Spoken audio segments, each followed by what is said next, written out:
Thank you for joining us for the video series that we host every year at the International Symposium on Human Identification. This is our 33rd year, and we are so pleased to welcome J. Kavin Ross. Why don't you just tell us a little bit about yourself, Kavin? Well, many roles I have there at home in Tulsa, Oklahoma.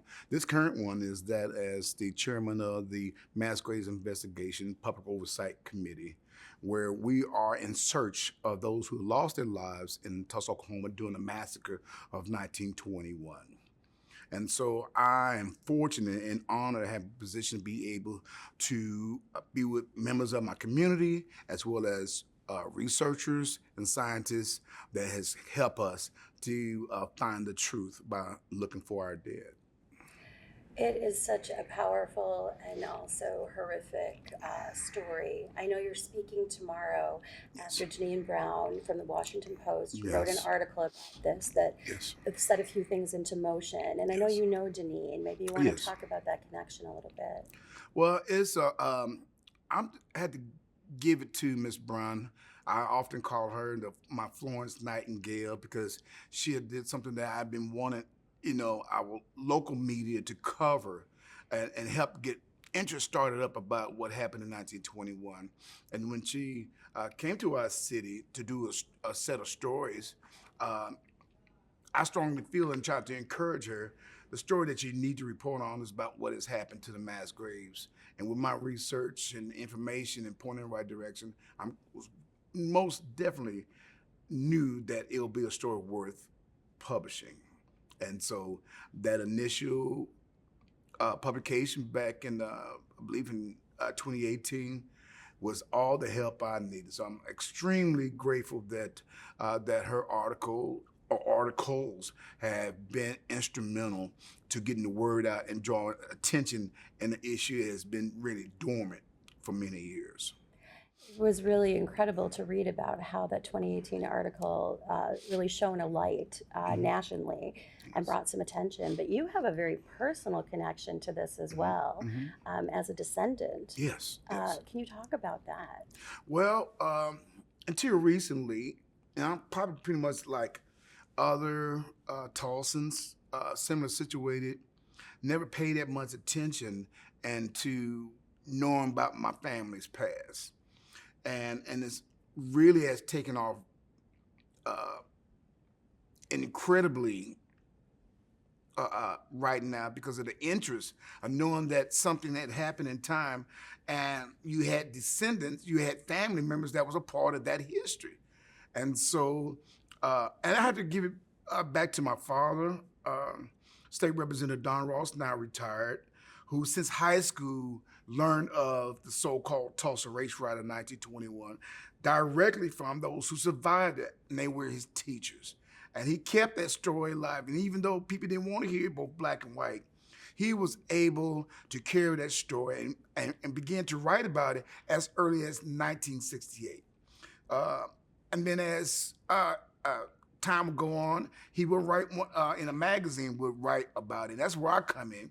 And as a young person in elementary school, he had a magazine called the Oklahoma Impact Magazine. It was like a ebony type of magazine, which reflected the lives and times of the African Americans in the Tulsa and Oklahoma City times.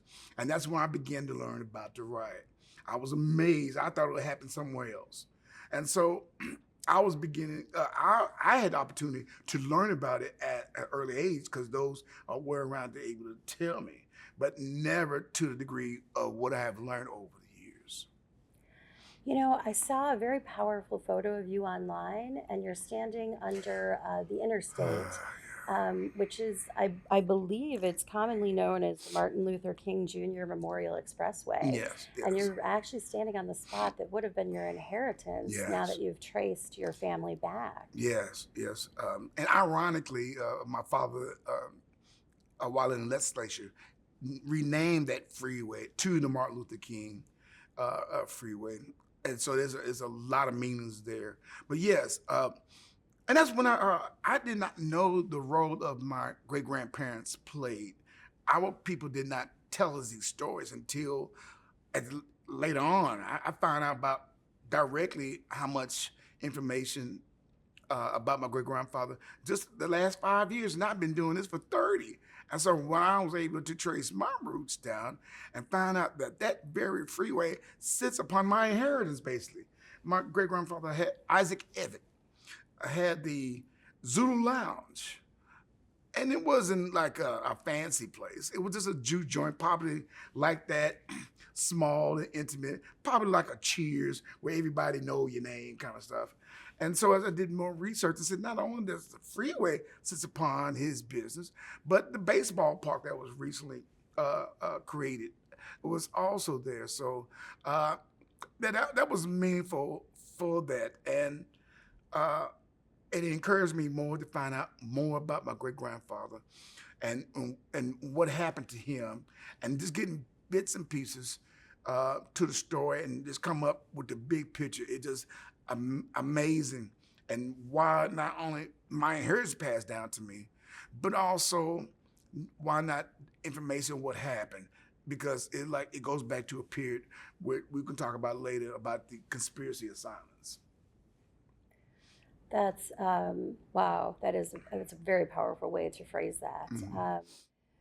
Let's talk. I really like to know, how did you feel when you started to learn about this? Like when it really became evident for you that not only was this something that happened in Tulsa, your hometown, where your family is and you're so close to, but also that you were so connected to it, and now they're doing excavations so that they can test the DNA Right.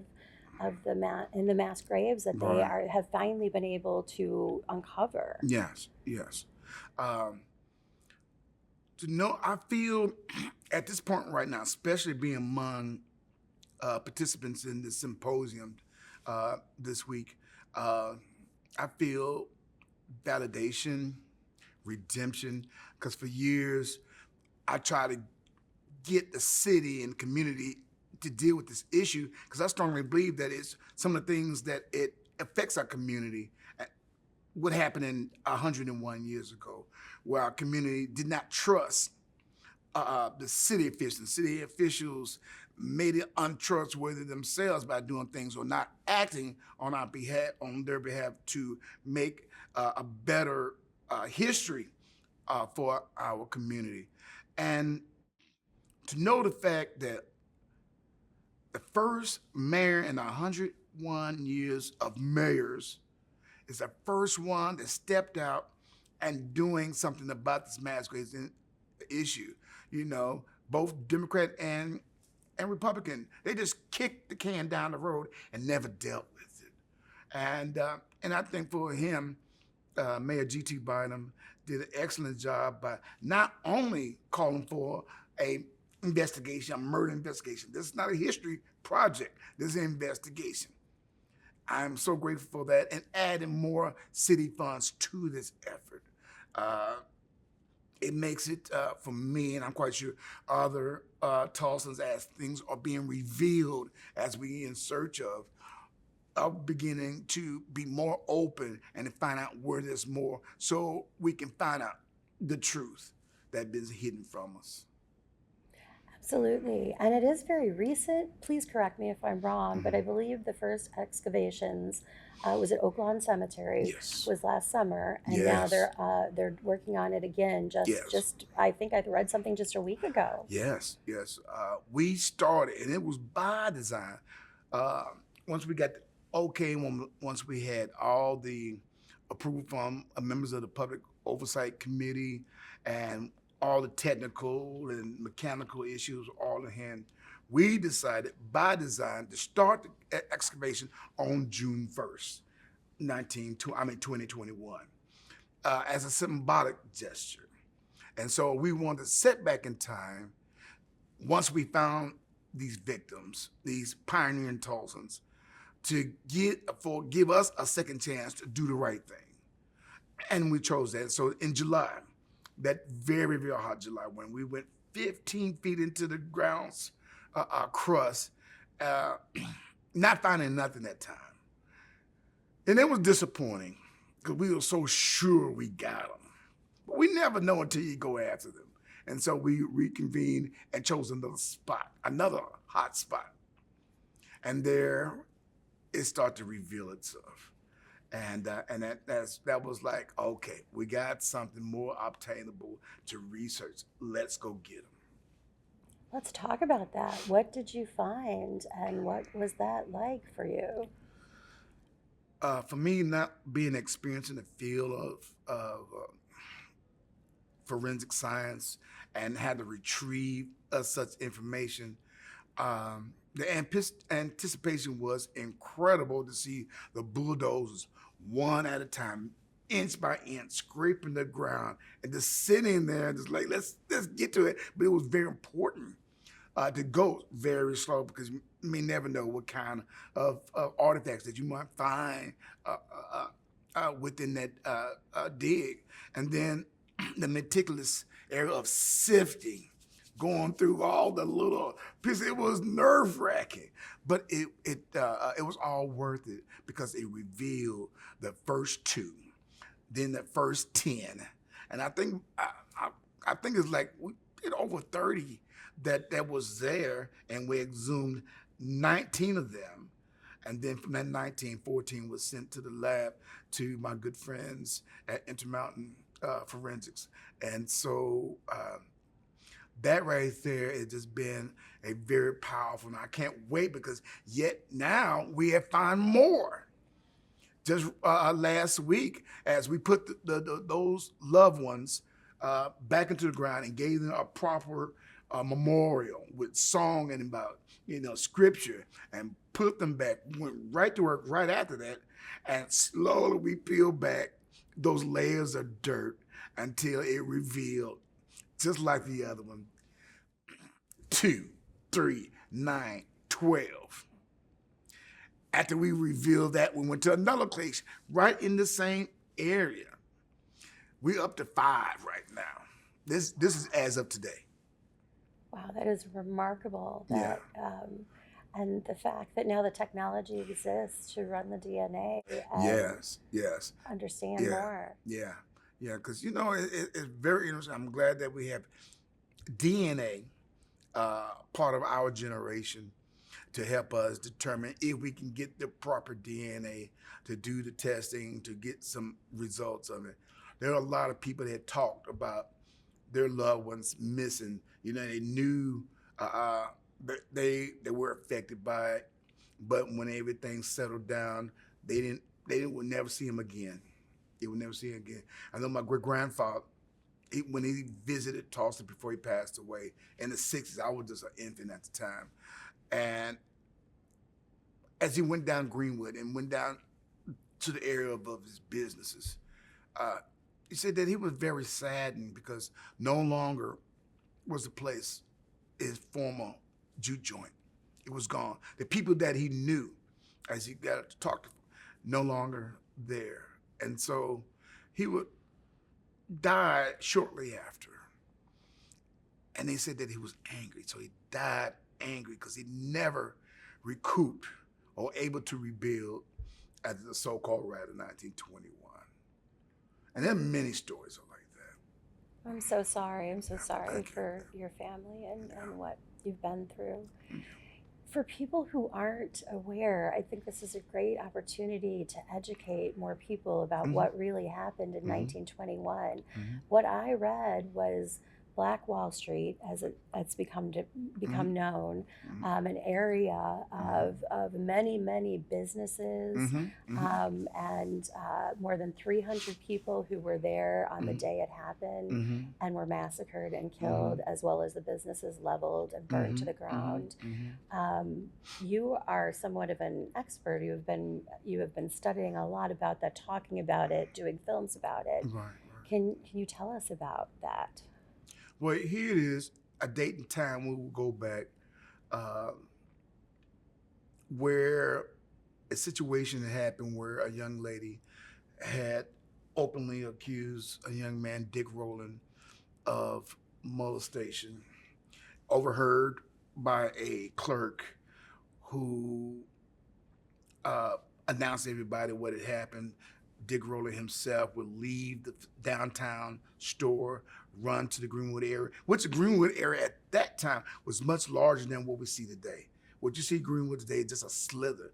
The Greenwood district was larger to the west, to the east, to the north, and as well as the south. So now we just got about one block or two buildings that were there. And so Dick Rowland was quickly captured and placed in police protection. And there was a large crowd, a white mob that assembled demanding the release of Dick Rowland. And there was a black group of vets that also assembled, also demanding the release of Dick Rowland. But for the black folks, they were there to help in the protection. They knew something bad was going to happen based on what happened before. The white mob, yes, we want to lynch him. Even in the reports, called for a lynching in the newspapers, nab Negro and elevator tag, which grew the numbers, not being in different, at least in the thousands. And so the sheriff at the time, Sheriff McCullough, instructed the mob to go home. There's nothing you can do. He's not coming out. We got him protected. Barnett Cleaver, which was the Tulsa's first black officer, told the black vets, there's nothing to see here. We got this. Going back to home. So that crowd left their respective sides and met in the middle, which one of the white mobsters went up to a black vet and he said, "What you gonna do with that gun, N-word?" And the vet said, "Use it if I have to." The mobster grabbed the nozzle of the gun and pulled it. Shot went off, and the so-called riot was on. Oh. Yeah. Oh. Yeah. I mean, it was an insane event. Yes. Reading about it. Oh yeah. I was shocked reading about it that no more attention had been paid nationally until recently. Let's talk about some of the work you've done. I mean, you've really worked hard to put the information out there. I read about some of the documentaries. I would love to hear more about how you've turned something painful into a creative endeavor to get the word out and shine a light. I love the way you talk about history repeating itself and what we need to do to make sure that doesn't happen. Can you talk about that? Yeah, it's so many levels on this, but I got to give it to my father, State Representative Don Ross, who in his role as a lawmaker authored the bill that led to the creation of the Tulsa Race Riot Commission to study the Tulsa Race Riot in 1921. And that we were able to bring in scholars, including a historian by the name of Dr. John Hope Franklin, Dr. Scott Ellsworth, Dr. Phoebe Stubblefield was a part of that group. And this is back in 1996. And I basically came back from Houston, Texas after 15 years. And I walked right on into this report. And at that point in time, I was able to record the testimonies of the then survivors, who at the time were 5, 6, 9, 15 years of age. And they were able to recall that time from a child's perspectives.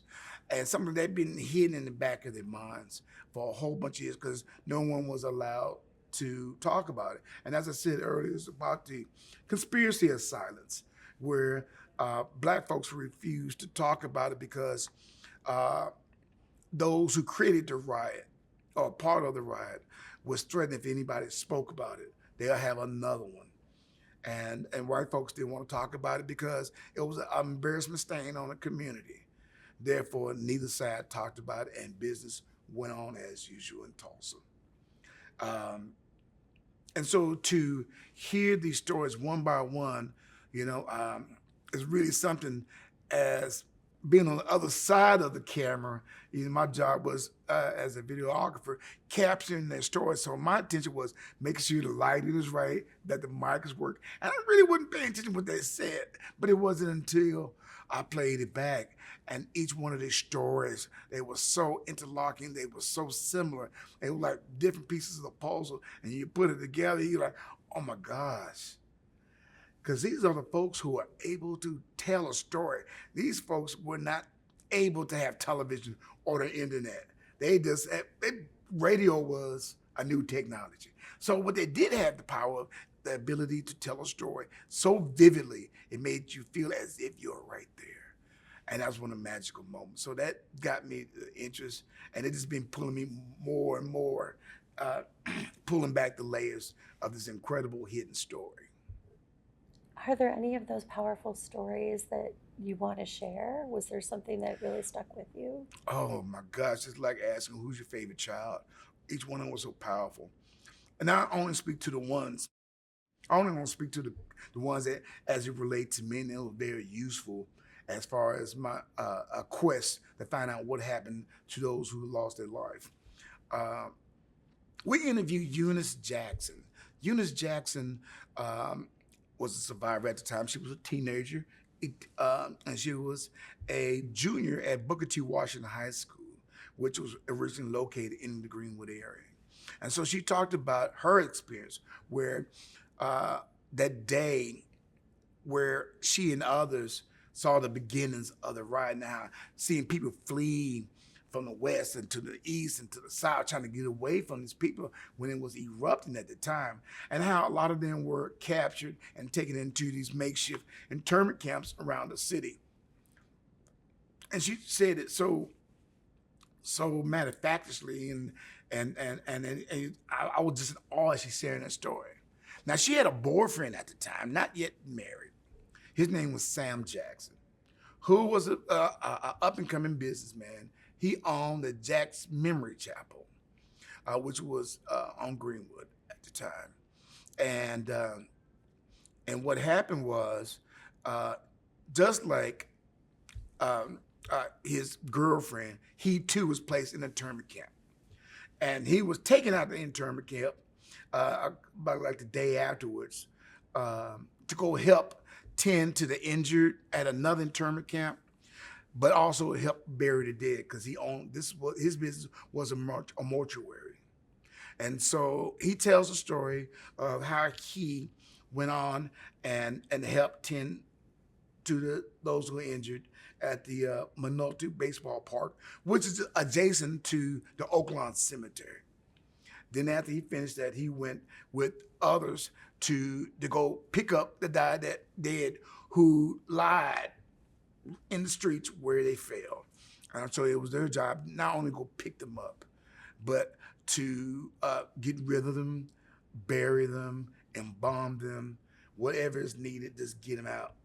And he tells a story how he was commissioned to embalm 18 people because they needed to be transferred out of the city. So he tells that story so vivid. I can go on about that alone, and over the years, how it was such an anguish for him to experience that part and not being able to tell. And so Eunice Jackson, go back to her story. Eunice was said, Sam would be gone for many, many days. We thought he was dead. And all of a sudden he popped up over her parents' house. And she said, baby, where you been? We thought you were dead. He said, I've been out burying the riot dead. And she said, I wish I would have asked him where. He didn't even tell her. Now we know better. Now we know the rest of the story. Wow, that's I don't have words, actually.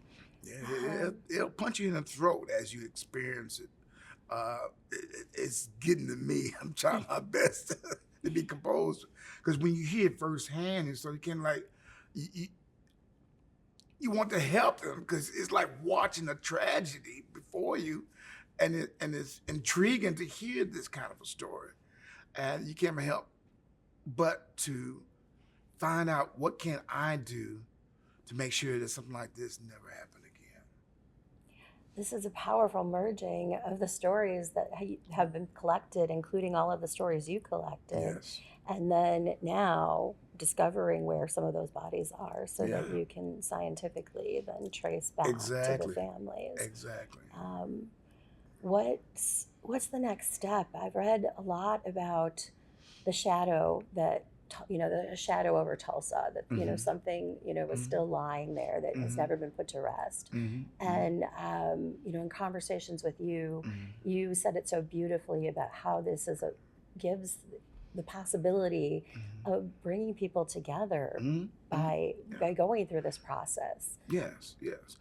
I've been so honored and blessed to be in this generation where people are talking and really helping us not only put the pieces together, but also giving us guidance, because we really don't know how to do this. And we are at a point right now where we're trying to lower our borders of mistrust and trying to build bridges of hope so we can discuss the same. Not wait until Black History Month or the anniversary of the Riot, but something that have constant communication at all times. I'm blessed to know that my father was part of the law that created where this situation had to be taught in the school system. As you know, it's been something that's been hidden all this time, and even not in our history books. So that was corrected. And even with the current laws that is trying to prevent these teachings from ever happening on our law books, that theory, that race theory can touch, was already in place. And then you see that the children who are reacting, who are learning the story along with us, and they come up with solutions. So we want to bring the children along with them. And they're like, what can we do? I said, well, you guys got your cell phones. You can make video and start talking about your family. You got to get grandma's there. Let her tell the story. Because unlike for me, my grandmother never talked about it. My great aunt, who was the last one to live before she passed away, I'm like, what come you and tell us what happened? I said, well, nobody asked me. And that's out of sight, out of mind. But as she began to talk, she became angry and refused to talk because they lost so much. But the thing that's going on right now, as we talk about the possibility of getting these remains to a lab to retrieve this DNA, I'm glad to see that people are looking for more information about their families, and just like pre-DNA, but just able to connect those dots. And what is happening, I'm finding out personally, I got more cousins than I thought I knew. And so I'm hoping that the DNA will confirm that, because we really don't know who we're really kin to. And I want my end result to be that Tulsa is more small than we thought it would be, a much smaller community, because all of us are connected some kind of way on all race and cultural levels. And so I'm looking forward. That's the magic of it all. And we had a visit to Tulsa some years ago, Archbishop Desmond Tutu to come to town. And I had my first opportunity to interview him when he was speaking at Tulsa University. And I knew that he was a good friend of historian Dr. John Hope Franklin. So I called him because, we always talk on the phone. I said, I'm gonna be there to interview Bishop Desmond Tutu. He said, oh, good. Do this for me. Ask him this question here. And that was, what is the worldview of Tulsa and what happened here in his perspective? And Desmond Tutu said, Tulsa is sitting on a powder keg because they refuse to deal with it. It sweeps it under its rug, not to deal with it. However, if Tulsa will come together and have a conversation and a reconciliation, Tulsa can become a jewel to the world when it comes to race relations, because everybody's eyes are on Tulsa. And as a journalist and getting that one quote, that was my headline in the paper. Desmond Tutu says, Tulsa sits on a powder keg. Sold a lot of papers too, but the message was clear. We can be a jewel to the world. And that's my biggest goal. And better way to do that is being transparent and trust on all levels. That is remarkable. A jewel to the world. Yeah. And I've heard you talk about, if this process can be done right, it could be a shining light and an example for how to bring communities together after such tragedy. We're so lucky to have you. I appreciate the visit. I was like, man, nothing but death can keep me from this one. I got to be here. Yes, we are honored. I mean, to have a true descendant who has done so much work around this be here to speak with us today it means more than you could possibly know. Is there anything else you'd like to share? Well, there's a whole bunch of stuff that I want to share. I'm not gonna bore you with it, but I am so honored to be surrounded with folks of this caliber. Right now, I'm more like a kid in a candy store. I said, people I can relate to. I'm learning. I'm not an expert in this area, but I'm intrigued, and I can't wait to be able to use these techniques when I get back home and get back at Oakland. So thank you so much. Thank you so much, Kavin. We really appreciate it. I can't wait to talk to you after the sessions are over and hear what your experience has been. All the best, yes. Yes. Yeah. Thank you. Thank you very much.